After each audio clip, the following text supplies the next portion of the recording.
You're listening to RTI Audio, powered by Rocky Top Insider.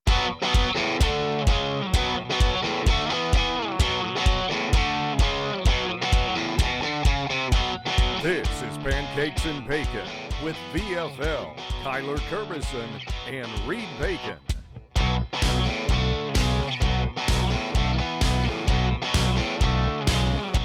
Hello, Vol Nation. Welcome to another episode of Pancakes and Bacon. I'm your host, as always, Kyler Kerbysson, joined with Reed Bacon.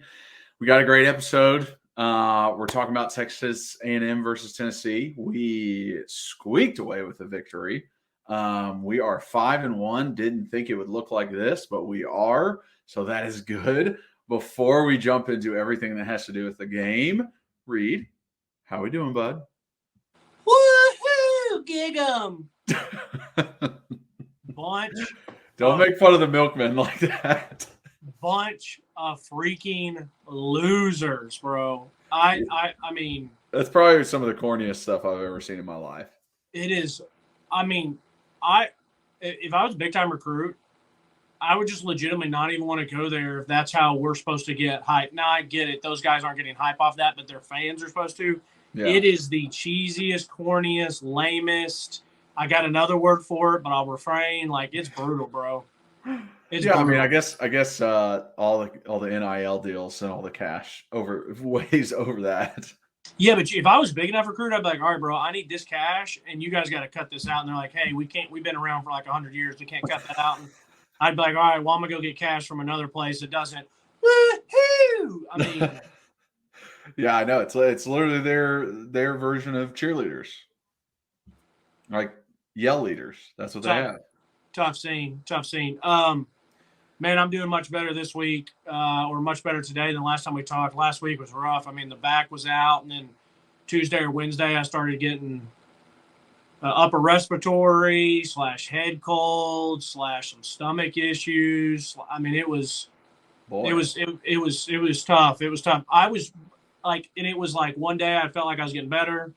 And then the next day I would just be zapped and have no energy. And so, I mean, Saturday I woke up, was up for a couple hours. The Memphis crew went over to tailgate because they were in town. And they're like, you coming to campus? I was like, no, I'm going to take a nap and chugging. I literally took like a 2-hour nap during the 12 o'clock games just so I'd be ready for our game. And then I woke up and chugged like 2 things of coffee just to be ready for the game. So I get hyped for this thing. Seriously.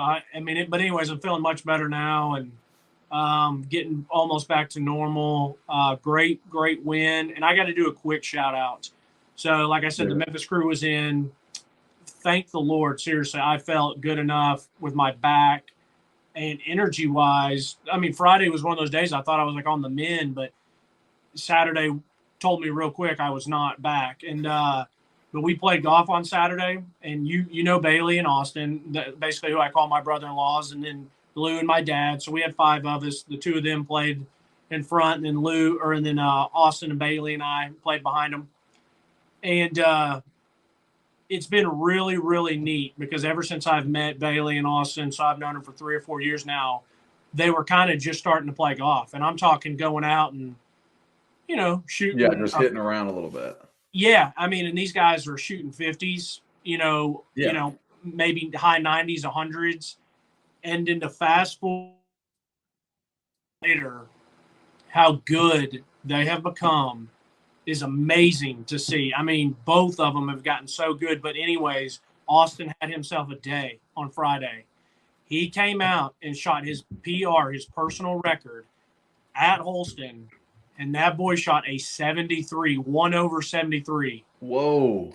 Yes, it was electric to watch. And Kyler, you haven't played with Bailey, but you've played with Austin before when we played in Nashville. But yeah, he went bogey. He missed 2 really, really, really easy makeable par putts on 1 and 2. And it was funny because he was like, once I made those, I thought I was like looking at like an 89, 91 type day. Bro came out and shot a 73. So just shout out to Austin. I don't think I'm sniffing that. I mean, that is crazy. Only reason in my personal record ever was like 10 years ago, 11 years ago, and I shot 76. But So it's like a bummer that he beat it because now I can't jokingly hold that over his head. But Yeah. He's got you now. I really, really, really do respect when I see people put in hard work. And I'm talking him and Bailey go and grind it on the range. They're playing 4 or 5 times a week. They're playing when it's 30 degrees out, and to see them progress, it's pretty darn cool because they are both. It's kind of funny to hear you say grind when it's golf. Like I still don't see it like that. Like very much like this is a fun thing, a very leisurely thing. Like I would never consider going to the driving range grinding for it. But I mean, yeah, you kind of got to do that to get better. If you're a 12 to, if you're a 12, 13, 14, 15 handicap and you're getting down to 4, 5, 6 handicap, you have to grind really hard to get there. I mean, they put in the hours, so I love that it's paid off for him. And I think he said his personal best before that was like a 79 maybe. And then I think Bailey's had a really good summer last year or 2 years ago where he was flirting around those mid 70s. So anyways, just a quick shout out. How was your weekend? Talk. Yeah. All right. So you mentioned it, but watching the game, let's dive into overall thoughts about everything. From my point of view, we got to win, right? That's the important part. We got to win. It wasn't exactly how we expected to get a win. If I go back to my keys to victory, on offense, it was identifying the front. It was making sure you knew where people were, who people are. And I thought our offensive line did a very good job of that. I thought there was a lot of time where they got into confusing alignments. They did a lot of twists, and our offensive line was able to pick that up. Super proud of Dane Davis. I literally want to shout him out for coming in after Mincy goes out, and he holds his own. He has very good blocks. They don't change the offense because Dane's in, right? They're not like, oh, you're going to get running back chip the whole time, or oh, we can't run this tackle trap that way because Dane would be pulling. No, they don't miss a beat. They run their offense like they do, and Dane did a very good job. So shout out him. And then on defense, my whole thing was, hey, I just need you to give us a couple chances, right? That's it. Just a couple where you give us a short field, whether that be good on defense down towards the end zone and it's a good punt, whether that be a turnover. And our defense did way more than that. Like absolutely just one of the best games I can imagine from this defense. And I now look at this, and it's very funny how we used to look at this team from last year, right? Here's the offense. The offense is so strong. The offense is what's getting us there. The offense is what's winning us games. Defense, all we need you to do is hold out. All we need you to do is die slow, is give us a couple drives where you make a stop. That's it. That's all we want from you. So expectations for offense, way up here. Expectations for defense, way down here. After last week, that thing is flipped. My expectations for the defense are higher than they have ever been in the Heupel era. They're, probably higher than what Jeremy was doing. That is now that I look at it, the only way we win games is our defense. There's not the offense to back it up right now. And now my offensive expectations versus Bama, and we'll talk about it, are way down. I'm not expecting a lot out of this team at all. I love the run game. I love the fact how we can run the ball. I like our offensive line. I like our running backs. I like our receivers. But there's one guy that is determining the success of this offense that gives me pause, obviously. So expectations have now changed from this game. Glad we're 5-1, but expectations are different now. Your whoop, that was perfect. Do that again. Whoop. Actually, I think it was even better the first time. It was like whoop. Probably was. All right. So, yeah, you didn't know that we were going to turn into the Tennessee Titans of of the early 2000s or even 2019 when we're just going to, run it, pound it down people's throat, play good defense, Yeah. win games 17-13, 14-13, 13-10. Mm-hmm. Chris Long, one of my favorite podcasters, says we're getting into a rock fight. Kyler, I love good defense, so it's great to watch, and I almost feel like I don't get to enjoy it because I am so frustrated with that certain someone on offense. Yeah. And you can still win a lot of games this way. There's just a lot less room for error. A lot less room for error. Last year, you said it last pod, we could fumble with a minute, 3 minutes to go against Bama. Doesn't matter because we're going to go down and score. We could throw 2 picks.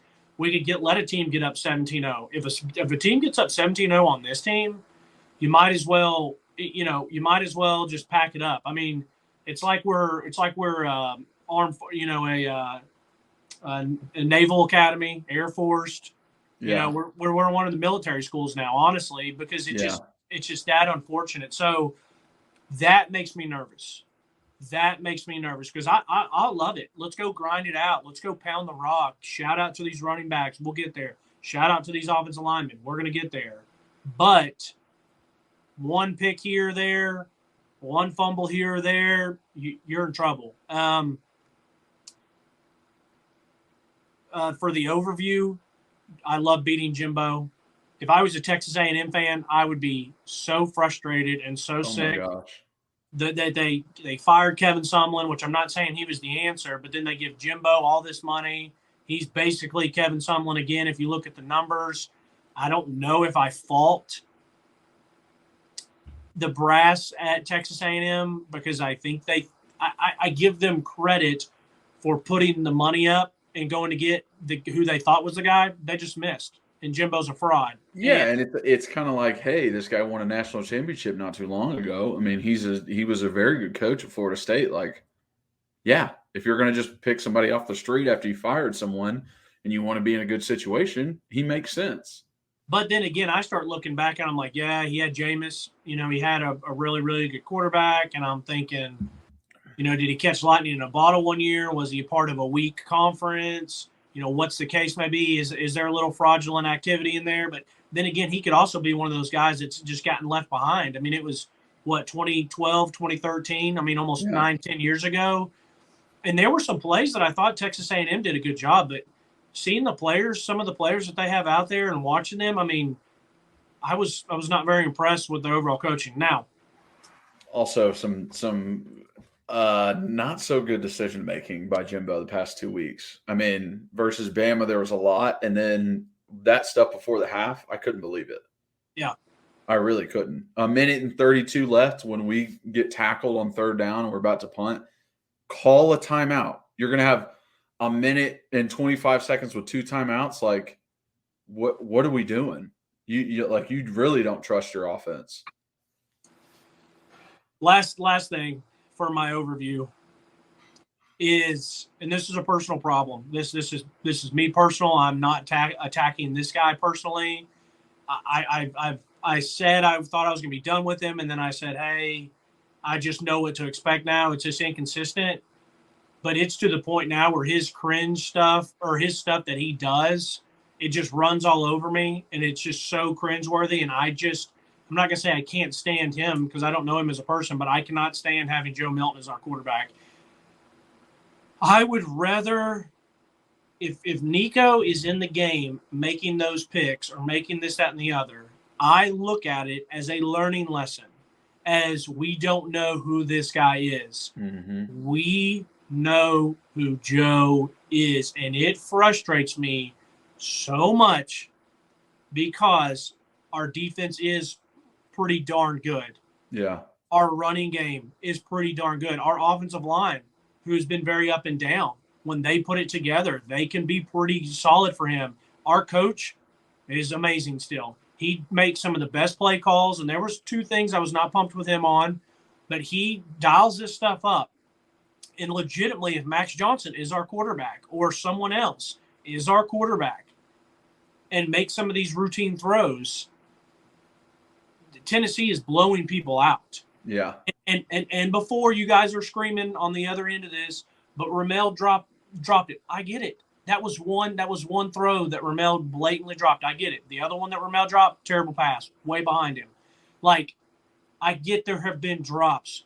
Joe isn't it, and it scares me that we have not played Nico yet because for whatever reason, Heupel will not put him in, and I don't know what it is. Is he not ready? Does he still think Joe gives us the best opportunity to win? And let me ask you this, Kyler. Yeah. Let me ask you this. Uh-huh.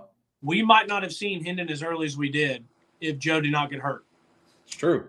You were there when we had Worley there, and they would not play Dobbs. And as a coach, I'm assuming you're only going to play the backup or the guy that's not starting, if you can trust him at practice. I don't know if you remember why or whatnot, or why it took Worley getting hurt for Dobbs to come in and then us be like, hey, we got to roll with this guy moving forward type deal, or what the case may be. So, like, I don't know what you, like, answer me that. Yeah. I see you haven't read our our things on the side here. We're going to get into all the quarterback concerns, but I will answer your question. In practice, you only get a certain amount of opportunities. So there's only a certain amount that you can show what you can do.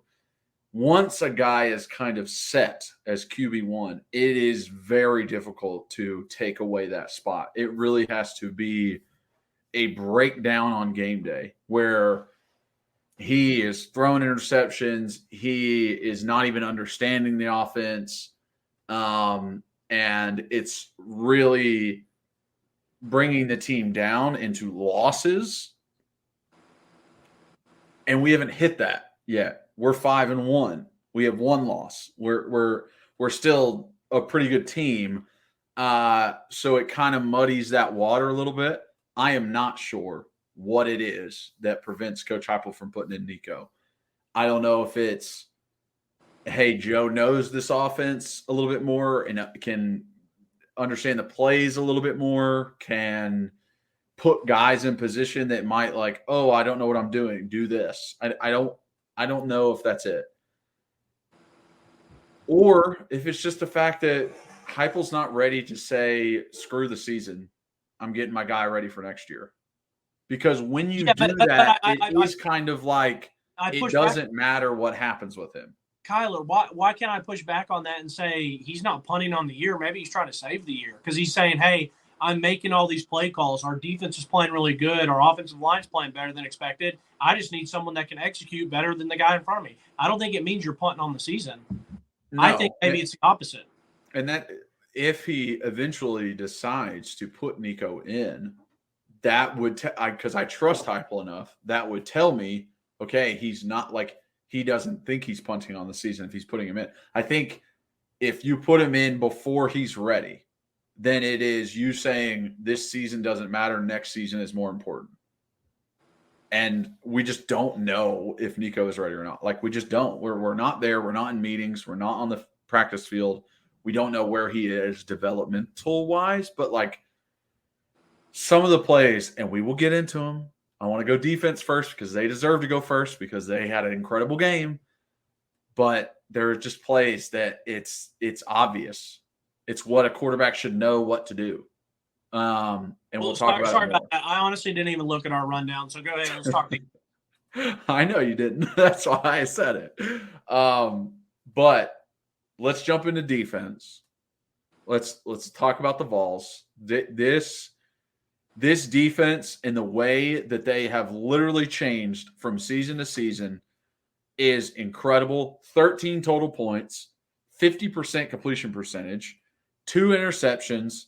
They had pressure on Max Johnson on 64% of his dropbacks, which is unheard of, and only allowed 54 yards rushing. After that first touchdown drive, they let up 3 points, or 6 points the entire game. Settled in very nicely. Very nicely. Making huge plays all over the place.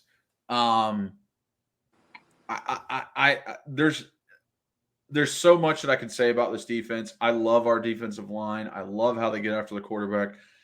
I really like our DBs right now. I think Kamal is playing great. I really do. I think Judy Lally is stepping up and playing some good ball. They're just all over the field. I love the pressure that Tim Banks is pulling. He loves coming from the field, which you don't see a lot. A lot of times you see pressure from the boundary, which is the short side of the field for all those who don't know, because there's not as much distance, right, for your blitzers to come. You get on the quarterback quicker. We send it from the field and still get to them. It's kind of, hey, you don't know where this is coming from. And I just think they do such a good job in so many aspects. And as we go through this game, we'll get into it. But you said it a couple weeks ago, and James Pierce can be a legend here. I mean, an absolute legend at Tennessee. People are already asking, like, do we think he has a chance to break the sack record that Barnett set? He's young right now. I don't know if he gets as many games played as Barnett, which would prevent that. But he is either getting pressure on the quarterback or getting held every play. It's insane. It's insane. I watch him on every snap because I'm a offensive line centric. My eyes go to the offensive line first, and they usually go to the tackle first because that's what I played and that's how I watched film. And I'm watching him on every snap, and it is literally, if he is not in the quarterback's face, it's because the offensive lineman hugged him, grabbed the hold of him, hooked him around his neck when he did a spin move inside or a rip inside. Like, it is a holding every time. If I do anything as a coach or as a player, I go up to the refs before this Bama game and I go, listen, my number 27 is going to get held on 50% of the snaps. Okay? I don't expect you to call it every time, but I just want you to watch because it's going to happen. It's going to happen over and over and over again because that is the only way to stop him is to hold on to him. You have to make it a point with these refs because they're not going to call it any other way. It's just ridiculous. Like, the kid's ridiculous. It's special. It is special. I remember watching Derek Barnett in his later years, and he was a one-man wrecking crew.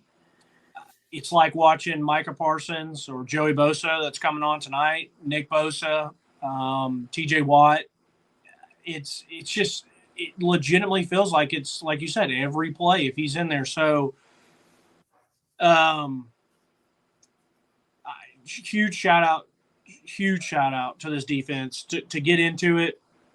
And we're gonna break down defensive plays first. I thought it was funny that we don't get a PI immediately upon the next time they get a PI. And I thought, oh man, Tank had pretty good coverage. He did grab a little bit on the back, but then I felt like they just got tangled up feet wise, which Ramel, they didn't necessarily get tangled up feet wise, but the guy definitely hooked type deal. And it's just like, it just seemed like that flag. It was like, hey, we're not going to get one. And then right when that guy, it's like he couldn't throw it fast enough. I was blown away by all that. Yeah. The refs were. It was. And listen, it pisses me off. They missed a lot of they missed 4 blatant pass interference calls, but they also missed 2 face masks on us. Like, they weren't doing their job at all. Like, for us or Texas A&M, they were not doing their job. I'm wondering, like, SEC, you going to look into this game? You going to look at these refs? Like, are they paying attention like they should be? Are they ball watching? Seriously. While the ball's in the air, are they looking at the ball? Like, are they actually looking at what the defense and offense are doing together? There's just blatant instances of, like, the face mask that Tyler Barron had was so obvious from the ref standing behind the quarterback. There's a ref standing back there. It's so obvious that it's a face mask. Why would you not? There's such obvious holding calls, and they don't throw it. It's just like, it is a bad job all around. like I said, Kyler, I just want it to be. I personally like last year Tennessee, Alabama, let the boys play. Yeah. So I just wanted to be consistent. If and I didn't feel like it was consistent. If you're going to throw a real quick flag on PI on us, throw a real quick flag on PI on them. But there were so many tic-tacky ones on some of the holding ones that we had. The one on Castle was ridiculous. I was just about to say the holding on call on Castle. And I'm watching the game with people who aren't Tennessee fans, and they're like, what's going on? I mean, even Gary Danielson said, hey, I'm not seeing much here. It was as tic-tac as tic-tac gets. Immediate PI, awesome coverage by Judy. Like you've said it, Gabe has been really, really nice this year, and he had to come in and take away time from some of the other individuals who'd already been here. So impressive by him. Good coverage by Tamarian. I can't help the guy snagged on him. It happens. But even that's true. I mean, cover 2-man. You're supposed to be underneath. You got over the top help. He's where he's supposed to be. He even gets his hand in there at the end. I mean, it's just like, hey, great throw, great catch. And that's what I was going to say on this. The drive that they scored on, big play, we're still in good position. It wasn't a blown coverage. It wasn't a guy being 2 steps behind. Guy just mossed him. Then even I'm sitting there, and I had a couple of these. I probably looked very smart for Bailey, and I probably looked very smart against Bailey and Austin. Realistically, they're probably sitting there like, hey, just shut up, because I'm watching it with them and my dad and Lou. Yeah. You're just talking football the whole time, and they're like, hey, I'm trying to watch, like, chill out. Yeah. So I'm sitting there, and I said, play action. It's coming. And Tennessee ate the play action up great. Max Johnson just made a really good play. Tamarian was there. Yeah. He was in the perfect position. Tim Banks put him in the perfect position to make that tackle. He just tripped over his feet. But I'm not even talking about even that. I'm talking about if you go back and watch it, everybody reacts really well to say, hey, I got this guy. They tried to run the throwback. We had that taken. And then, it's hard to say, hey, Roman, come in a little bit more under control. That's hard to say because he's feeling like, I got to get there. Like, I got to get him. I want him to go back. Right. You want him to cut back in, so that's what you're trying to do. If you're by yourself out there and there's a blocker in front, like, get him to go back inside. His downfall is that Elijah Simmons was the only one running down the line, and he ain't catching nobody. I said the exact same thing, but Elijah, along with all these other guys on the D line, has been playing nice. It's nice to have Elijah back. Yeah, the next drive he's got a 1-arm tackle. So I'm going there. This defense, I felt like, was an awesome way to say, hey, we're settled in. They're not going to drive it down our throats. They're not just going to go up and down this field on us. Elijah Simmons, hello, Big O. Nice win on first down. We did a really good job pretty much all day winning on first down. If they ran it on first down, there's more times than not that I felt like we won that down. And then 3rd and 9, and we run the 3-piece combo. I am going to say this real quick. So we are doing if you're watching on YouTube, here's the center, and we're going 3 guys on this side, an edge on the right side, and then a linebacker standing here, and there's a pretty big gap. Mm-hmm. And we've done it 2 weeks in a row. I'm a little nervous that someone is going to hand it off and run it in that alleyway, and our individual that is running a game coming over top isn't going to get there. It's going to be an easy seal block. So I am nervous about that. We'll see if it happens. Hopefully it doesn't. But they have the 3-piece combo where the defense tackle goes down, Tyler Barron comes outside, and then James Pierce loops around. And they even brought Elijah Herring on a outside slightly delayed. And I'm like, this is nice. And one more shout out on that. Everyone did a really, really good job. Roman, Tyler Barron, James Pierce, Dominic Bailey was the D tackle. Did you see Aaron Beasley recognize it? He came in on the blitz. He saw the running back go out, and he immediately went to him. And I was like, you were locked in. You were locked in when you're realizing that. No, you know what the best part is, and what I think is Aaron Beasley wasn't supposed to be on that blitz. He was not blitzing on that play, that it was an outside blitz with Elijah Herring. What he did, which is even smarter, he knows he's man on the back. He knows he has to pick him up. But he also knows if he just follows the back, this guard is going to bump the nose over, and the center is going to pick up James Pierce on the loop. So what does he do? He holds the guard there. He makes the guard think, I have to block Aaron, I have to block this linebacker. He's coming on a blitz, but he doesn't end up coming. So it's a wasted offensive lineman. That's probably drawn into by the defensive coordinator, I'm guessing. I don't know. I would love to ask Tim and Aaron Beasley, but I know when I was backer or linebacker, it was you if your responsibility is the back, if he stays the block, you get to come. If he releases, you take him. So maybe he's showing that alignment for the number to be messed up, and then he stays for a second, and then when he sees he goes. So I don't know, but either way. Because that's that guard's rule. That guard's rule is this linebacker's over top of me. They're probably running 5-man. He's like, he's the most dangerous. I got to stay here until I see whatever he's doing. As soon as he leaves, then I can go back, help the center. Center can bump and help the guard. But if you were able to hold him there, center's on an island by himself, he's not getting off to help anything. So then you got 3, Elijah, Tyler Barron, James Pierce on 2 blockers, guard and tackle. It opens it wide open. That's exactly what you want. Yeah, and we've run it a good. We've run it multiple times the past couple games. All right, continuing to work through here. Yep. Tyler Barron, massive play. Now we gave up the 3rd and 17 in a couple plays, but a massive swim move and sack by Tyler Barron to just kill all momentum, just to absolutely just. And it's great. And I don't know if Tyler understands this, but coming out of a 3 technique as a tackle is one of the worst things in the world. I always felt like I was slow as molasses coming out of there, and I couldn't set back. It almost makes the tackle turn too soon and gives up the inside when you're in a 3-point stance. But I mean, Tyler just worked him. It was so quick, so fast, swim inside, and he's on Max immediately. And Max is one of those guys which, shout out this dude. I don't know how in the hell he gets rid of the ball, how in the hell he puts his body in certain just lean and weird. He's releasing the ball while it's behind his head sometimes. It's just insane. But yeah, incredible play by Tyler Barron. I mean, massive kudos. So I have great play by Tyler Barron. Super nice by Karat to stuff second down. But 3rd and 17, that's just a really good play. I thought the back end coverage, because they showed it, I got to see it. I thought the back end coverage was pretty good. That was Matt Johnson just making a hell of a play and throwing it to a spot and saying, if my guy's there, great, but I got to get rid of this thing. So he was really good. But then it gives us an opportunity for James Pierce to make a sack by not tackling anyone. He made a sack without having to tackle because absolutely dogged Buddy. Walked him back. I mean, that's one of the most embarrassing things, I think, as an offensive lineman.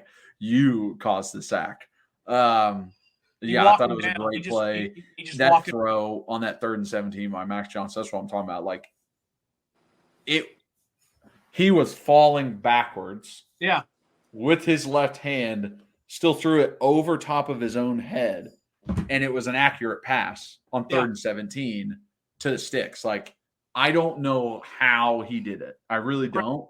So I'm I can't be mad at anybody on defense. I'm this guy I don't know what the hell he's doing out there. The missed sack by Amari. How did he stay off the ground? What is happening with Max? I don't know how and what kind of workouts he does to configure his body like that, but it's insane. Like we said on last week's pod, dude's gritty. Dude's a player. I mean, I'm not saying he's great. I mean, there was throws that he would like to have back, but that boy to get that much pressure in his face, to keep getting up. There was twice I thought he was out of the game. I really did. And he just kept coming back for more. Continuing to work on defense. Let's see. 3rd and 2. Tyler Barron just absolutely bullying and pushing back. The whole line of scrimmage, just pushing back. And this is right before the 4th down. This is forcing that 4th. Yes, because he now it was fortunate that they ran it that way, but he reset the line of scrimmage at the fullback and running back were like, this is where we're supposed to run and we can't. Yeah, what do we do? They just don't know what to do. A good tackle by Elijah, Elijah Herring, causing the 4th down. Yeah. And then this is where Max gets stepped on as he's trying to back out of there. It's what do you say all the time? Bend, don't break, live to play another down. Always. how huge is that tackle to play another down? Yeah. And force a turnover. And Bryson Eason, awesome game. Karat Garland, really good game. They both held the line really well. And Karat was there to make the tackle with Elijah, who, like you just said, was scraping over top. We haven't even mentioned this, Kyler. Not a hot take, but easily a guy who has potential to be the best defensive lineman for a game and his top 3 best defensive linemen. We didn't even have Omar Norman-Lott there in this game. Yeah. I mean, and he's a bona fide dude. Yeah. Let's keep working. So I have another one where it's like, hey, it's a 3 and out. It's really a 4 and out because of the penalty. But you have the 4 and out, aka 3 and out, 1st and 10. They get to 2nd and 3, and Bryson, AB, and Elijah eat up. And then there's the penalty. It's 2nd and 18, 3rd and 18. It's like, hey, we're off the field. Yeah, that's what matters. Get off the field. And it's just like, what a way to start the second half. Oh, yeah. And Eason, I mean, the first play of just absolutely shedding the block immediately and making that tackle, I was like, this guy's on. He's on one today. Yeah. He is on one today. And then later, and we'll talk about it, when they got pinned down close. Oh. Easton said, "Nah, I got this." He took it in his own hands. And we'll get into it, but it was incredible. Get off the field. Love that they played it safe on 3rd and 18. When games are like this and it's hard for each team to score, you're playing a field position game. Absolutely. How can we win this field position? And it comes up later with a D. Williams punt return. And the D. Williams pin of the punt. This guy. Okay, bad snap. I loved how James Pierce played this. He was not coming off the edge. They had him dropping back and looks like the curl flat little area, but he sees it's a bad snap. Max Johnson picks it up. You know how many times in my Tennessee – a lot of bad snaps. Yeah, but you know how many times in my career that I had to see a guy in a Tennessee uniform in the flats, and he's got our receiver going up kind of behind him and a quarterback in front of him, and the quarterback would always pump him and then run by him or make it a wide open throw. It's really nice that we have a 6'5" freak show with great arms and great athleticism, and he just stopped. Do you know what play I'm talking about? And yes. Yeah, and so it's like, wow, that's nice to see that, because I'm just sitting there thinking Max Johnson's going to pump and our guy's going to leave his feet and he's going to run, or Max Johnson's going to be able to get out just enough to make a completion. So it was nice to see that. Yeah, it was a good play by James Pierce doing both.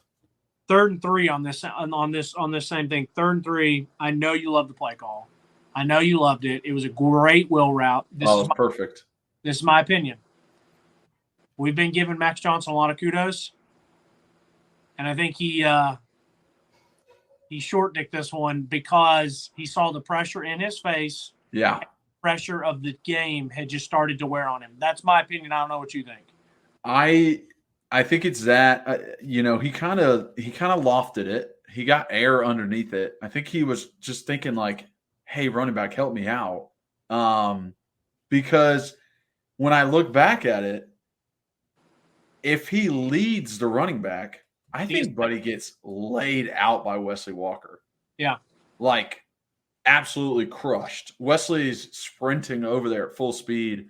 We see the ball hit the ground and Wesley jump over him.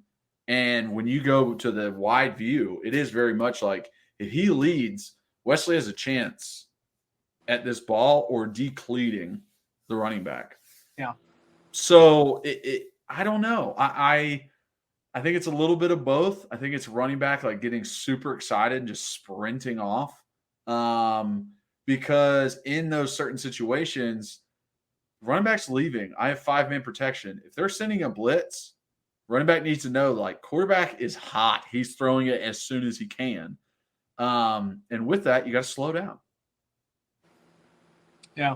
Well, yeah, could be. I'd love to be in that room to see what running back coach is telling him, vice versa, what's getting told to Mac Johnson. So, yeah, you got to be on the same page. Lastly, for me, because my notes stop here, and I'm going to let you kind of handle it going forward. The amazing punt, the fact that D. Williams is as good as he is with the ball in his hands, and he still says, I'll go be a gunner.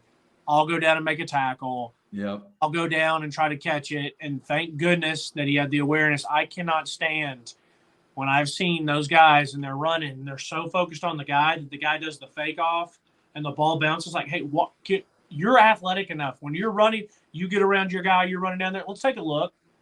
Just take a peek. If you don't see it, okay, but let's take a peek instead of just looking at the guy. So also, anyway, awareness. Who else is around you? You got your other guys next to you. They can make the tackle.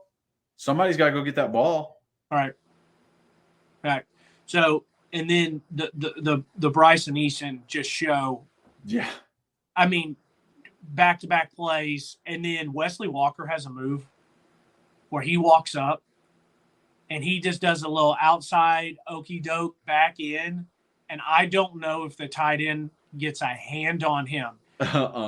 We mentioned this. If you're a linebacker, if you're a DB, whatever you are, and you got a big fella, we're not going to call you soft. We're not going to call you a female. If you can dip and get under them and don't have to take them on and make the tackle, you're going to get a kudos. No one thinks 100%.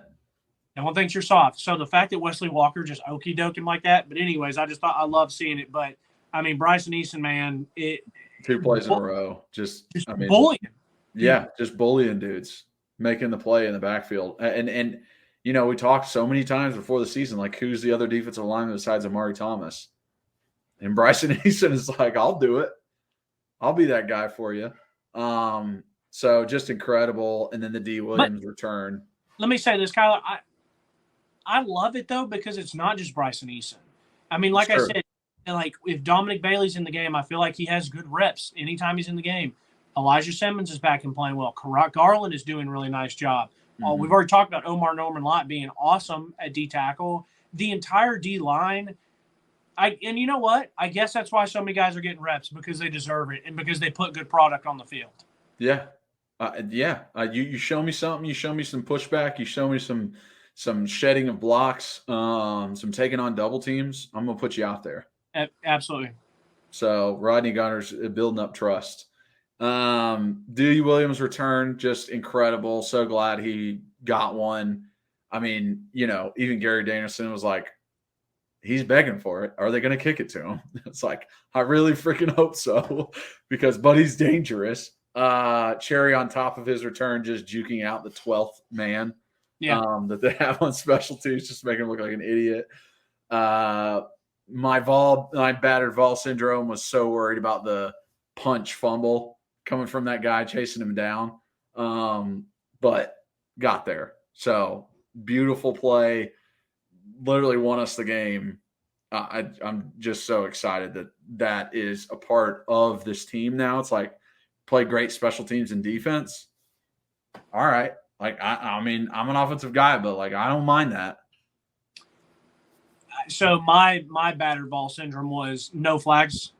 I can't believe they punted to him. I thought that was I guess I can't beat him up too much, because that at that point you're just trying to get it out. I mean, listen, it wasn't college and it wasn't in Neyland Stadium, but it was a state championship game, and I'm the second guy from the center, or I'm the first guy next to the center in a state championship game. And we're playing at Catholic, and our punter is foot on the back. And I'm like, yo, no way I'm going to be the reason that we lose the state championship game, because I'm giving up. And so maybe that's what they're talking about on the sideline is, yo, just get this punt out. Everyone hold your blocks. And so maybe they're not thinking not to punt it to potentially the best return man in the league and in the nation. But when he caught it to where he was standing, I remember I was standing in the living room. Bailey was right next to me. And I know Bailey doesn't know who D. Williams is, but when he caught it and there wasn't super immediate traffic, I was like, this is going to be a nice return. Whether it was going to be a house call or not, I'm like, this is about to be nice. And then he did it, and I was like, what? Like, because this was a very emotional game. The most visceral scream you could have. I mean, I was like, let's fucking go. And I was like out on the balcony. I was like, let's go, because I knew how important points were in this game. It's so important. So important. As we keep going, we're only letting up 3 more points from our defense. Only lets up 3 more points the whole entire game. We've got the avoided sack by Max where Amari was on him. And if he avoided that sack, I have no idea how he did it. We've got good pressure, good throws by Max. He's just all over it. They give us a rough in the passer hitting his head, so it continues to drive. Pierce is really starting to jump that snap, like really starting to jump that snap. That is the scariest thing if you're a tackle. Absolutely terrifying when that guy starts before you start, and he's getting. Tyler, can you explain how that changes when you're playing on the road? Oh my God, dude, it's so bad. So when you're on the road, it is absolutely deafening, especially in these SEC stadiums. And your snap count is kind of just predetermined. You have to do the exact same snap count every time because you're risking a false start. You're risking, guys being off sides. You just can't have it. So it's the same. It's the same pat. It's the same head turn. It's the same snap. It's the same. That's the only way you can do it. And as soon as that defensive lineman gets smart enough, it starts like, oh, I caught the little tick by the center or the timing by the guard, and now I can catch it myself. It's scary. I mean, I practiced multiple times after practice with my centers. Multiple centers. I practiced with Mac. I practiced with Dylan Wiseman. I practiced with Jay Sean, whoever was at center, of timing their snap. When they get tapped, what's their one Mississippi snap or one snap? Like they have like a certain clock. I would literally go out to practice and just be like, I'm just going to sit here and watch this over and over, and got used to like the peripheral and timing that snap. But I was offsides a couple times because of it, as people remember my last year. But it was all, I'm trying to get everything that I can to block this guy who's a lot more athletic than I am. It just, you have to. I think it's going to be something that we notice this week. Yeah. When we get into those bona fide passing downs, them boys are going to be teeing off on Dane, Mincy, on John Campbell. Like it's going to be one of those things that's, yeah. Anyways, but I'm glad you explained that. Yeah. As we keep going, they make a punt, or they make a field goal after that. They get back out there after the interception. This is where Roman almost gets his sack, ends up being a face mask, which is just brutal because Roman's clear and free. He's making the sack. There's guarantees making it. And it's just like his hand hooks onto his face. Like there's nothing Roman could have done differently to try and prevent that from happening. So it just sucks. They get Judy Lally on a PI. Yes, I think he was a little bit holding, but I also look back and I see Wesley Walker just getting absolutely roped around the neck as he's trying to go on a blitz. This is the play. This is a play where they try and run the ball to the field, and Amari Thomas just blows up the center, fights across his face, forces the ball back, and James Pierce makes a tackle. I mean, just great defensive line play by the both of them. Let me say this. So first, hey, Kyler, let me say something real quick. Go ahead. So Gabe Judy, I forgot to mention, the one that I was talking about earlier, we had the good coverage, was the one that banged off his noggin. And you could tell that he didn't even know, but he was in such good hip pocket position. Mm-hmm.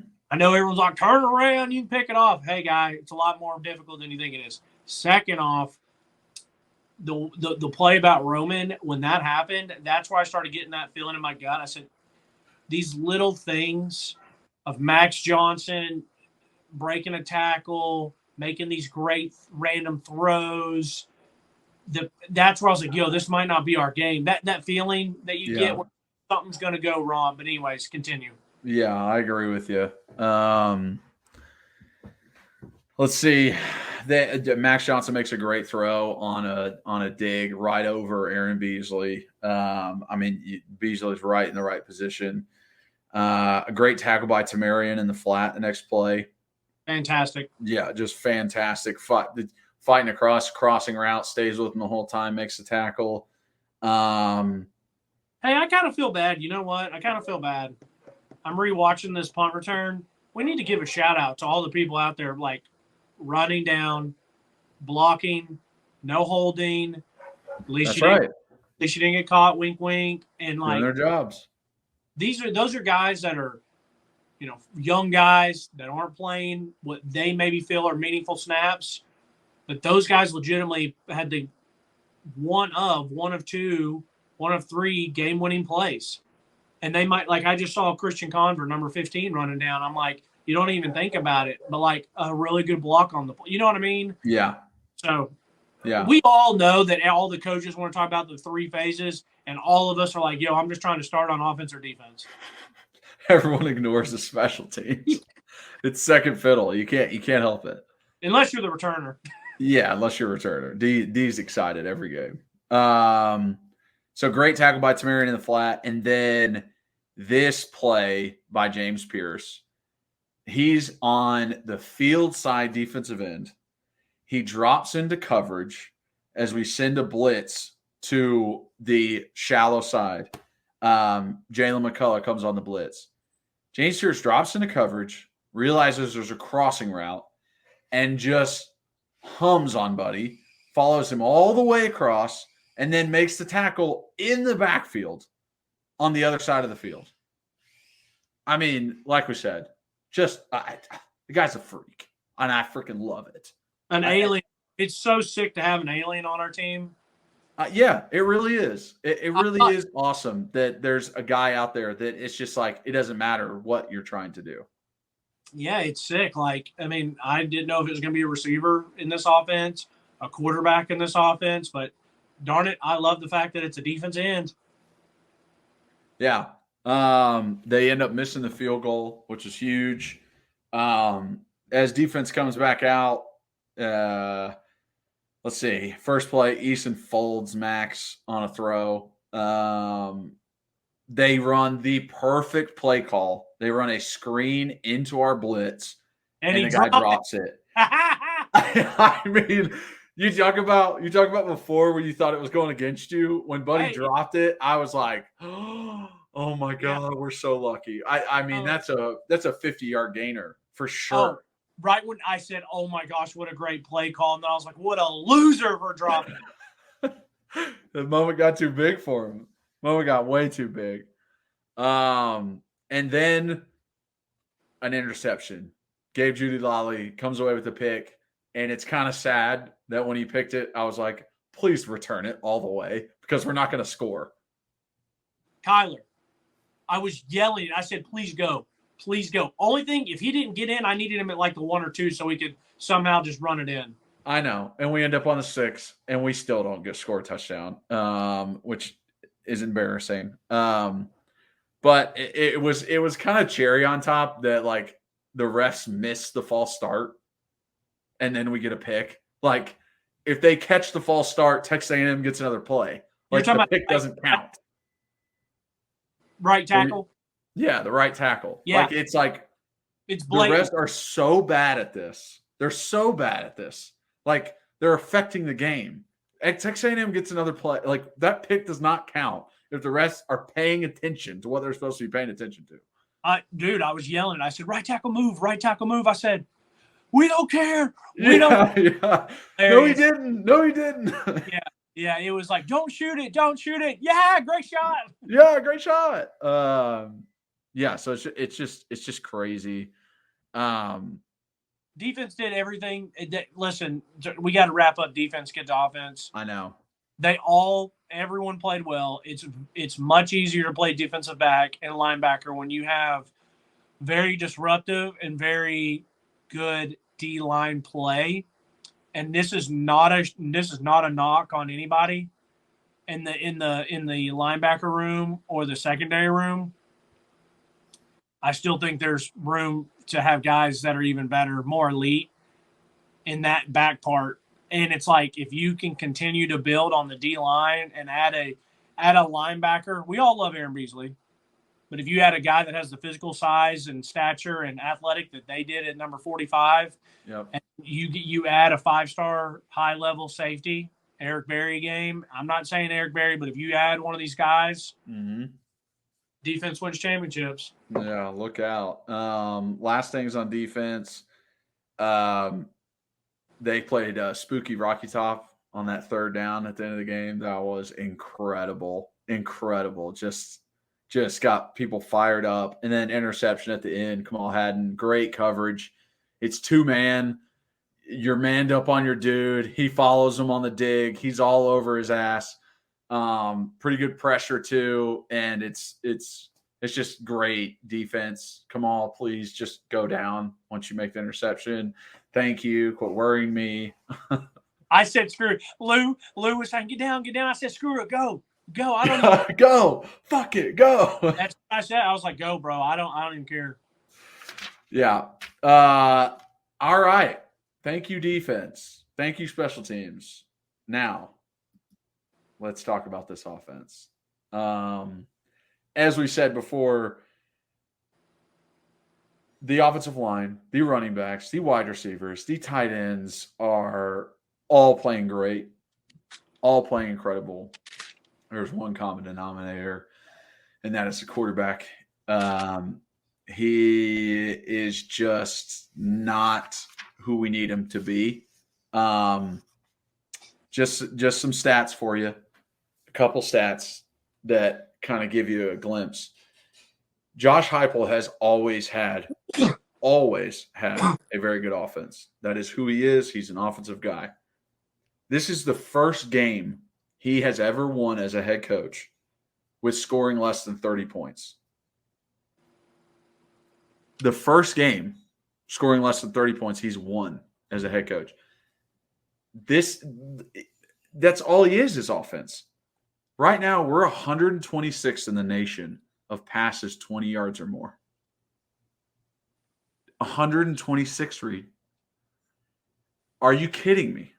From 1 year ago, what we were and who we were as an offense to now.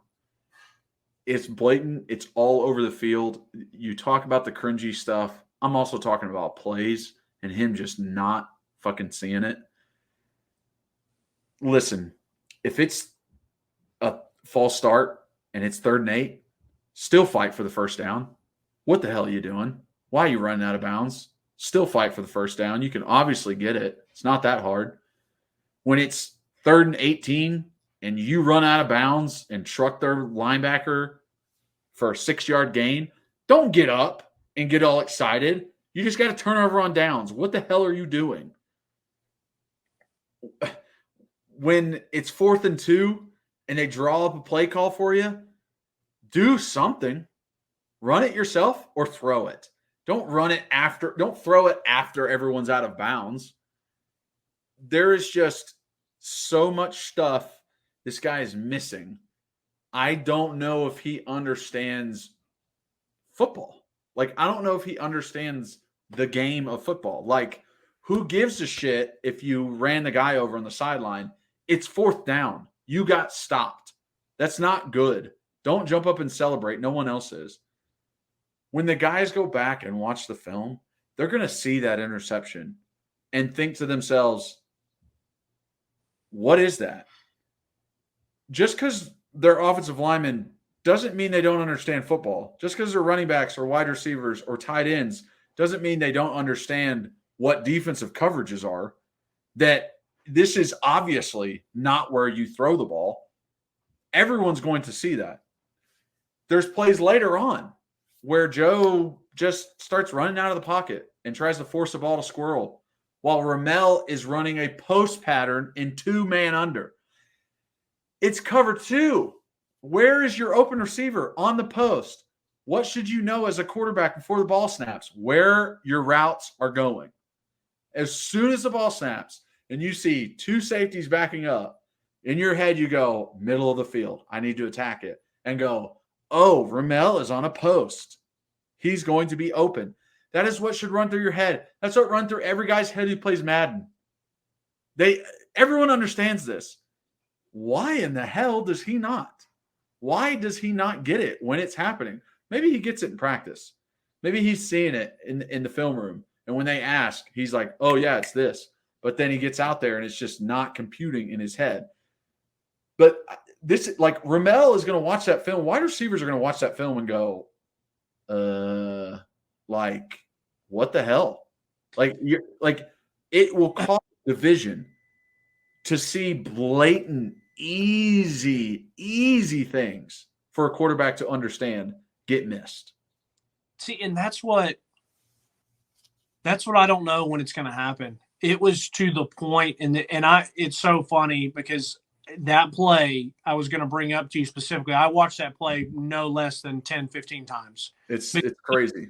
Because most people that are watching that thinking he's bailing because there's pressure in his face. You didn't even talk about the fact that all he has to do is sidestep. If you recognize, and you said cover 2, I know you meant to say 2-man under because the 2 high.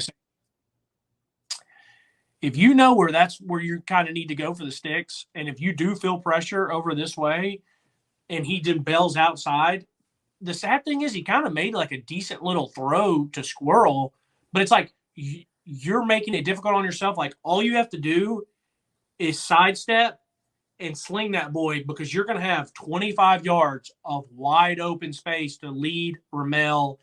And I'm waiting, and I don't know if anyone will do it because he's like 30 years old and he's a 6-year senior and he's a bigger dude.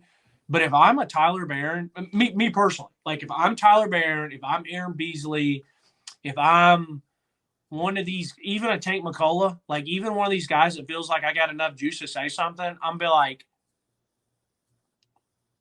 I would probably approach it. I don't know. There's a couple ways. I would probably approach it not during the game setting and talk to him and figure out, or like, I'm not even joking, like maybe go to my DC or go to someone else and be like, what's going on here? And they're probably not going to give you anything, but I'm probably going to do that because then there's going to be a big game and he's going to do something and I'm going to lose it. Yeah. And I just don't know if anyone feels like they have the spot on the team to do it, because one of my favorite stories that I was told by John Chavis, long story short, he used to work out at the gym. Him and his son used to work out at the gym I used to work out at.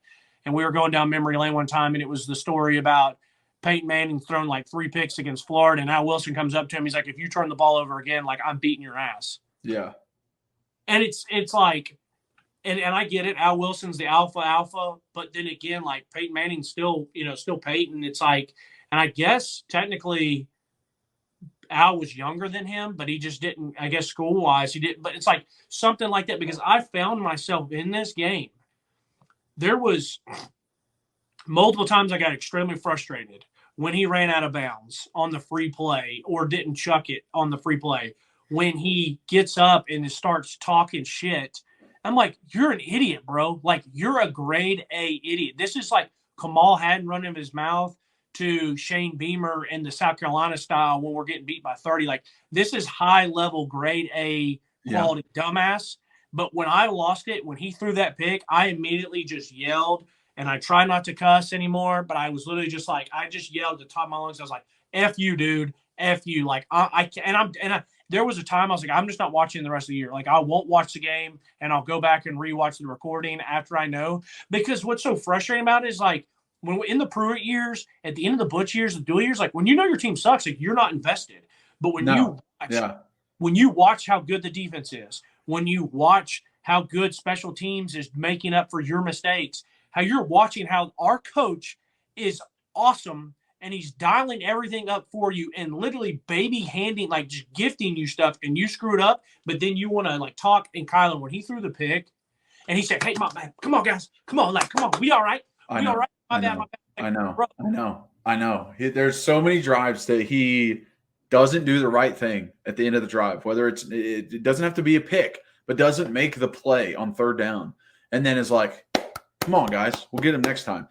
It literally reminds me of a week ago. Marshawn Lynch was getting interviewed by Shannon Sharp on his podcast, and he asked about Russell Wilson throwing a pick in the Super Bowl. And Marshawn Lynch said he came up to me afterwards and was like, hey, we'll get him on the next one. What next one, dude? This is it's the over. It's the Super Bowl. It's over. Yeah. We're not going to get another one. Yeah. It's what are you doing? You're the reason why we're not getting another one. And you have to realize the equity that you have. You have to realize your standing as a player. If Steph Curry misses a game-winning three, he's like, on me, like, I'm sorry, like, I'll get him next time. Okay, I trust Steph Curry. Yeah. You know what I mean? And you know what? Let's not even use a great. Let's not use an all-time great. Let me say this. If Aaron Beasley misses a tackle in the open field and the guy sidesteps him and he gets in, he's like, hey, that's on me. Like, I'm not going to let it happen again. I'm like, okay, like, I can at least be like, you know what? You've made a lot of good plays for us. I got it. But Joe Milton, like, hey, guys, on me. Like, bro, I'm telling you, if he was in front of me, I would have murdered him. Yeah. And he's a lot bigger than I am. So unless he soft his baby shit, he should be able to beat me up. I would have rocked him. I know. I think your point of someone saying something to him is a good one. I would like it to come from an offensive player first. Just because there is already a kind of a divide between offense and defense. And sometimes when it is offense goes over to defense or defense goes over to offense, it's kind of like, you don't know what you're talking about, dude. Right? You're a defensive guy. You don't know offense. Or you don't know what you're talking about, dude. You're an offensive guy. You don't know defense. Now, Al Wilson going up to Peyton Manning after 3 picks, that's obvious. That is, you've thrown 3 interceptions. I've had to go on the field 3 extra times and bail your ass out. Do it again. That's not talking about plays. Joe might not throw that many interceptions, but the defense doesn't necessarily watch that he is absolutely missing 2-man under, that he is absolutely missing Ramel on the 4th and 2. Ramel was so in college football, that is butt naked wide open. Wide open. And I'm serious. I'm being serious, Kyler. I'm being dead serious. I make that throw 9 out of 10 times. And guess what, guys? I'm not a college quarterback. Yeah.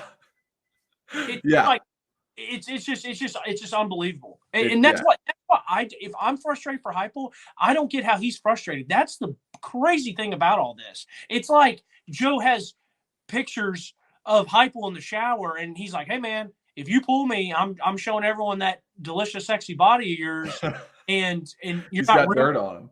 And you're not ruining my chance at going to the NFL. I don't get it. I don't get it. Yeah, there's just plays that Joe just doesn't understand. He doesn't figure it out. He's staring at Dante Thornton on that pick the entire way. He doesn't even realize that the DB's standing there. The DB doesn't move. He doesn't move. He's standing there the entire time. It's like, I don't know. Like, as an offensive lineman, like Cooper, go up to him and he's like, yeah, my bad. Like, yeah, it is your fucking bad. Yeah. Fix it. And really, this isn't good enough, Joe. You're not playing good enough. Fix it. Like, someone needs to say that to him, because it is always just like, hey, like, we'll be all right. Like, hey, my bad. You know, next one. Yeah. Well, like, yeah, we're going to, like, no, I need you to understand what's happening right now. That drives are ending because of you. Yeah. And you alone. And the only people like Cooper could do it, because Cooper's been there long enough. Now that's tough, because that's a center and a quarterback. I don't know. I mean, Jacob could definitely say something. He's been there. That's just, I don't know for sure, but I personally don't think that's Jacob's personality. So I don't really know who it could be. I don't know. I'm telling you right now, I would bet my life savings that there's enough people over there that aren't going to say it, but they are frustrated beyond belief with him. Oh, for sure. And I mean, hell, Jacob even said in an interview after the game that it was like, we got in good positions and they called good plays and we didn't execute. Straight up said it. Guys didn't execute on the field. The plays that were called were not executed. which is exactly what we're seeing, which is exactly what we believe. Heupel's a good coach. He's calling up good plays. He's putting things in motion that should work, and they're not. Shout out to Ryan Ridley for sending us that. We love Double R. We got to stop talking about him. Let's go through some plays really quick. Well, actually, the last one, the third 9 was just the pitch and catch, easy throw. And Gary Daniels was like, "These are the throws that you have to make to win high level games." I was like, "Thanks, Gary." Anyways, all right, just absolutely missing slants. All right, let's try to get through this. We're at the 110 mark. Let's try to get this by 130. Okay. Yeah, let's shout out as many positives as we can as we go through this, whether it be play call or player. Starting off first, Nimrod coming in. Who would have thought he's the one who replaced Brew? Like, great job, buddy. You did what you're supposed to do. You ran those routes. You ran the digs. You ran the comebacks. You were a reliable guy for Joe to hit. Thank you. Thank you so much. Wait, I'm just going to thumbs up when I have the same thing. Way to step up, young guy. Way to step up. Yeah. Let's see. Nice work by Ollie on the double and climbing. John Campbell, down block. I love when John or Mincy or one of those guys pull those run plays. They're incredible. That's what started giving me confidence. When we started on like that last year, it gave me confidence when I'm like, oh, he's wide open. Here we go. Like, y'all don't want to see this problem. Now it's like, okay, we're churning, boys. We're churning. Yeah, exactly. And Wright in his vision, how that has improved is incredible. Wright overall as a running back has gotten so much better. We always talked about like his fumble woes, and like even later in the game, he takes a 10, 15-yard run. What does the defender go? Right for the ball and tries to rip it out, and he holds on to it. He holds on to it. He literally does a spin move. The guy's pulling him so hard, and he still holds on to that ball like he worked on that. He put effort into holding onto the ball over the offseason, which is just incredible to see. I love the play action shot on 2nd and 9. It was PI again. There was a really nice block by Castle and a great cut by Jalen. The individual efforts by Jabari and Jalen, whether it was in the backfield and Jabari putting cuts on dudes. Hey, I always say I want elite backs. These guys might not be elite backs, but they got some elite traits. That cut was a Bijan Robinson cut. And he made every defender go to the other side. It was sick. And then Jalen, like you said, how hard he's running, his cuts, how much better he's gotten. In the offensive line, they can be inconsistent, but some of the different plays and some of the different blocking. And Kyler, the 3rd and 14, and we run it. And Dylan Sampson almost sprung that thing for a touchdown. But let me ask you this: as an offensive lineman, when they go a legit 3 and 2, and there's no one head up for the guards, that has to be the greatest thing for a guard, knowing that you get to either hit and work up or go straight up to it. And those guards, as you've talked about on our young backers, those linebackers did not attack; they waited, and Ollie and Javonte ate up. Yeah, exactly. If you don't attack that offensive lineman, you're going to get crushed. They're bigger than you. They're stronger than you. That's what's going to happen. Not even crushed like as in pancake. Like, you're just going to get crushed in the fact that you're not going to make a play. Yeah, like you're not going to get off of them. You're going to be smothered in them. They're 50, 60 pounds heavier than you. Yeah. Like, they just take up more room. So I love it. Whenever I see a 5-man box, I'm just like, oh yeah, eat it up. Eat it up. And the other thing is too, we're at that point. We're not going to talk about Joe. I love going for it here, and I love the play call. I do too. Absolutely love it. We'll get there. I hated when we went for it on 4th and 7. All right, keep going. I hated some of the defensive pass interferences that weren't called. Like I said, there was 4 of them that were just blatant throughout the game. 4th and 2 happens. I would love to know a stat of how many yards we have this year from push piles. I would love to know that stat. It gets me so juiced. It's insane. Won a game. Even in the Florida, our worst game of the year, we had one. Yeah, it's incredible. The guys are. It's just Wright and Jabari and Dylan refuse to go down. They get hit once, they just keep turning their legs, and they expect Ollie, Coop, Sprags, Mincy, John, Dane. Somebody's going to come hit me and push me forward. I have a star by it, and I said that's the "we here" run. You know what I mean? That's your way as an offense to be like, we're here. Like you guys are supposed to be the best rush defense in the SEC. Like we're here, and I have the little draw. I love the play where running back is on the if I'm quarterback, running back's on my left side, and they pull the tackle around, and they got the H back, whether it's Castle or Jacob, and it's that perfect little work up, and you see the back take it, fall up behind them, and then hit it. And oh my gosh, I love that play design. Just so patient behind them, just wait and go. Bang. Great play call to Ramel on the play action. Amazing. Mean, that is such a good play, and the way you set it up and the fact that you were running the ball like crazy right before that, and you got down in that tight stance. And, we talk about it all the time of how, dang, it's short yardage. I hate the fact that we keep our wide receivers out there and we just motion them in tight and we expect Squirrel White to block a defensive end and it doesn't work. This is why you do it. So you have your wide receivers out there. They think it's a run again, and it's not. And they're wide open for a touchdown. Ramel, we talk about it. We've talked about it for 2.5 years now about this guy's hands and how great his hands are. And I texted you during the game. I was like, I think he just has yips. Like, yeah. It's just something's mind game playing with him. It's not like he forgot how to catch. No, it's definitely mental confidence, yips. And I've been there. I've had yips before in a different sport. And when you don't have that confidence, you're in trouble. Kyle, let me say this. I truly hope that if it's 4th and 3rd down and it's short yardage and we bunch guys, I hope we play action almost every time. If we're going to run it, I want us to spread it out. I hate when he brings one in and then we run it, because every time they sell out, and it's been going on for 3 years now. So if you're going to bring them in bunch, play action. If you actually want to run it, go 4 wide and then maybe motion in the H-back. I trust our running back to make one guy miss in a light box. It's not fair for them to try to make 2 guys miss before they can get the ball. So if you're hearing me, Heupel, bring them in, play action almost every time. If you want to run it, keep them spread out. You're welcome. And we know you're listening. We got. Let me say this. Love the TD play call, by the way, because it's the easiest freaking throw that Joe can make. It's the easiest. Everyone runs that play. It's the easiest play. It's just right. It's just a little naked boot to the tight end in the flat. Everyone runs it. Every guy has it.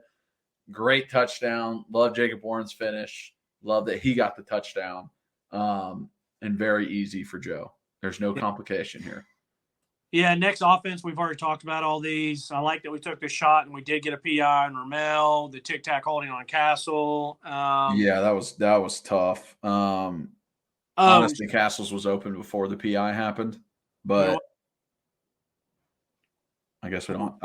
The PI that was on Castle's that got us some extra yards, like he was open before he got hit. Right, yeah. Like it's like hit him when you're supposed to. Well, the one that like people might watch and there was a sack and it was on a guy spun on Ollie, Jacob was open. Wide open in the flat. I mean, it's another one where he's staring at him. Joe is not looking anywhere else. He's looking directly at Jacob Warren.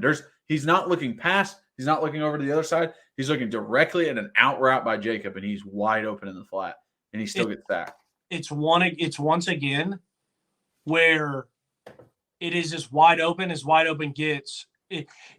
For fans that watch and they don't go back and watch film because they're not psychos like we are. You know how everyone saw how wide open Ramel Keaton was? Jacob is basically that wide open. You just don't get to see it. And he's just not letting it rip. Once again, Kyler, you and I and probably 20,000 of the 100,000 people in Neyland are going to make that throw. I mean, it's insane. It's an easy throw. After half, anyways, fantastic call and blocking on the quarterback draw. Yeah. And after half, I love pitch and catch. Nice by Chad. Wide open slant. We've already talked about bad throw. And then I hated that we went for it on 4th and 7, Kyler. I hated it. I hate how he waited, and then we went. And then it was the snap right before the play clock. So guys were still moving around on defense. Offensive line is confused on where they're blocking. It makes it to where the pressure is easy. It's just. Do you think that we didn't kick it because of the wind, or was he just trying to be aggressive, or what? I don't know. I think he was just like, we missed a 51-yarder. I need to go try and score. I hated the routes too. I hated the routes because they did show it from the back angle, and so I didn't like the routes or whatever else. But I hated that all the way around. I just take the points. You were aggressive already, and I get it that it didn't work out, even though you made the right play call. You know what type of game this is, and the points are going to come by premium. Just take the field goal, in my opinion. But that's just me. No, I get it. Nice pitch and catch by him and Squirrel. Yeah, great. That was good. Joe has to pull the ball on some of those read options. I mean, it might not be called that way. It might just be called as the run play, but there's always that. That's the point of having a running quarterback. That is always an option for you to pull it. There's a few times where guys are just running down the sideline. This is where he escapes the pocket and tries to throw it to Squirrel on the sideline after Squirrel runs an out route and then starts running up. Squirrel falls as he's trying to catch and misses. This is the play where Ramel is wide open on a post versus 2-man under, and Joe isn't even concerned, not even paying attention to him. Let me ask you, Kyler. Before and yeah, we've talked about that play. On the one before that, it was second and 10. And I really felt like the O-line and Jabari, I think, was the back who stood his neck in there and took a nice block. And it did look like all the wide receivers were covered. And Joe did try to step up in the pocket and just get what he could. Am I thinking too hard on him now to where it's like, hey, that they're covered, just dirt it to Squirrel? So it's like an incomplete pass, but it's like. Yeah, I wouldn't. I would never suggest for him to dirt it. I would say go run. Okay. Because I'm hoping that he can get me 2 yards. Okay. Like, you get anything past a sack, I'm happy. Okay. All right. Well, that's why I wanted to ask. Yeah. This in turn comes back. We punt, pin them, then they punt, return. So that was good. Let's see. How brutal was it that basically at this point in the game that we felt like we were watching an 8th grade football team? Like how Heupel had to call it, and then just like. I know. And let me ask you this too. Did you not think that it was bad defense by Texas A&M to say, we're going to man up, we're going to do one high safety, if that, and we're just going to stop the run and make Joe Milton beat us? That's a good decision. I just don't know why they didn't do it. There were still plenty of times late in the game that they were still really respecting our shot plays.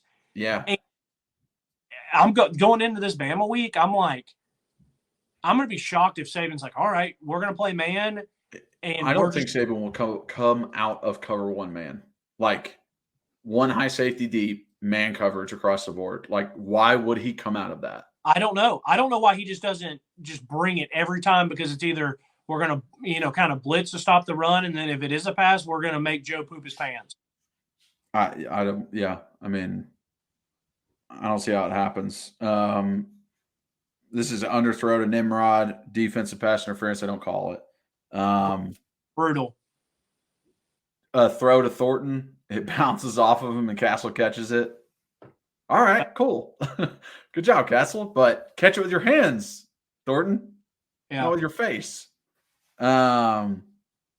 Holding on Webb, which I thought was very ticky-tack. I did too. Joe takes off running versus man. Great job doing that. Way to go. I think he gets too hype. He stops paying attention to the game. When you run the ball the next down, gets about 2 yards, and then he throws the pick. And it's like, I think this guy's too emotional right now. I can't explain that interception. I have no idea how you throw that. It is truly, and I thought the same thing, it is truly like watching him get hype. And I've noticed that he's starting to talk a little stuff now to the other team and to the other D linemen. I saw him do it in South Carolina. I felt like he did it one other game, and I truly feel like he's reading and knows. Everyone's like, dude, you're 6'5", 2 million pounds. Like, run someone over. I feel like he's heard that. And now he's doing it. And now he's like doing it, and now he's talking, and he's like trying to almost be someone that he's not. And so then he's in his own head, and it's like he's definitely that guy that's trying to vibe hard and be someone he's not. And he's like, yeah, I'm here. Like, let's do it. Pick. It's like, bro, like, you're not him. Like, you know what I mean? Like, that's just the vibe it gave off, whether it's true. Exactly. Like, oh, yeah, I can do this. Oh, I'm going to fit this in for a touchdown now that I had a big run. No, you're not. Let's see. What else? Goodbye, Jalen. We already talked about that. Illegal procedure after the interception pissed me off. It was just like, yeah, all right, great. We started on the 6-yard line. Illegal procedure to start. I mean, par for the course right now. I even think I saw a video of Hype after the game, like, hey, like I didn't call the best calls in the world, and like putting blame on himself, which is what a leader does. So I love Hype for that, but that game's, I mean, that's not a game because of him. Everyone knows why that's a game. Yeah. And I really do think that like it's going to have to be a conversation this week with Joe. I don't know how you don't watch film and go, what is this? Tell me what you thought. Tell me what you saw. Tell me what was going through your head pre-snap when I called this, and it was a squirrel out route, a go route by Nimrod on the outside, and a post by Ramel. What was going through your head before the snap? What were you thinking before the snap? Were you thinking, oh, if it's cover 2, this is where I'm going to go. If it's cover 3, this is where I'm going to go. If it's cover 4, this is where I'm going to go. Because that's what you should have been thinking. I don't understand the thought process. What's going on here? I trust Heupel. I really do. And I hope he can make the right decision. And it just feels like the right decision is not Joe. I agree completely. And it's a darn shame that I don't feel better going into Bama. And they're so beatable. It's not even funny. It's one of the worst teams they've had in a long time. It's probably one of the worst teams that they've had since Saban's been there. I mean, they just barely beat that Arkansas team at home. And Arkansas's not good. Let me tell you that. Not good. And it would be different. You know, we're sitting here like, Joe, we know what Joe's going to do. He's going to do some stupid shit. He's going to turn it over at least once. He's going to miss wide open guys. Everyone else on the team's going to have to play damn near perfect. It's like, if we had Nico in there, I'd be like, let's fucking let it rip. Like, we're playing with house money. It's a freshman. Like, who cares? Yeah, that's true. We go, because now I'm going to watch this game, and I'm like, well, if we get beat by 21, I know why. But if we go down there with a freshman, it's like, hey, we were in that thing for a little bit, boy. Like, that's some good learning lesson. Like, it's a whole different shift. I mean, we're going to have to play very disciplined in penalties overall, like 5 or less. We're going to have to force at least 2 turnovers on defense and play lights out on special teams. That's the only way we're going to win that game. Yeah, and it's just like it sucks, Kyler, because I have the feeling going into this week that I did when Pruitt was coaching or the end of Butch. And it's like, we're going to go down there and not win, and it might get ugly. Now, there were some years I was like, we're getting killed. But there are some other times I'm like, hey, this thing could probably get ugly, and this team's too good, and they're not good. Our team is good enough, and their team is not that good to where this thing should get ugly.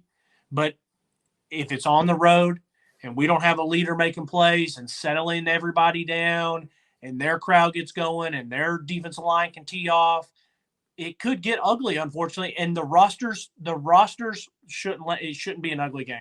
No, Alabama is one of the worst teams they've had. I literally feel better about the Georgia game later in the year than I do this one. I do, but just because it's at home. Yeah, just because it's at home. Just the away environment. The only other away game we have right now is Florida, and we saw the absolute breakdown by everybody. I mean, Kentucky, I watched Kentucky absolutely just choke at home, but like it's a real thing when you are someone's Super Bowl and you take them as your Super Bowl. I mean, that's a real thing. It's going to be their Super Bowl. It's going to be rowdy. It's already a night game. So it's like it's the hardest game they have left on their schedule. It is. LSU is not going to be as strenuous. Like, this is the hardest game they have left on their schedule. They're playing LSU at home. LSU's defense is absolutely horrid. And LSU's O-line is really not that great. So if they can just get after Jaden Daniels, they can shut him down. And they just came off a loss to Arkansas. You saw how pissed off Nick Saban was. You don't think he's immediately first meeting, y'all are going to get your fucking asses kicked if you play like that. Tennessee's going to come in here and beat your ass. And they're going to be smoking cigars on the field and in the locker room and rubbing it in your faces. And you're going to have to go through a whole nother year of Tennessee being better than you. That's exactly what I would say to every single one of them. And they're going to be pissed off, ready to play, and getting after us. It's just a recipe for disaster. Yeah, it is. It is. And it's the teams aren't that far apart. No, they're really not.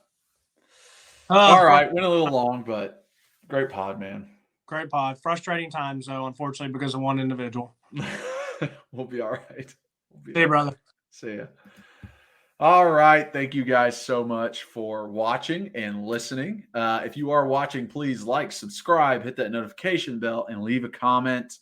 We love the comments, love to answer questions. If you're just listening, rate and review, download and re-download, and follow us on all those listening platforms. Also follow us on social media at Pancakes and Bacon on Twitter for our main account, at Pancakes and Bacon _RTI on Instagram. If you want to follow Reed, it is at rbacon26 on Twitter. And then myself is just at Kyler Kerbysson on all social medias. So check me out there. Again, really appreciate you guys. Let's take it to Bama. Crossing my fingers, rooting for defense. But as always, go Vols.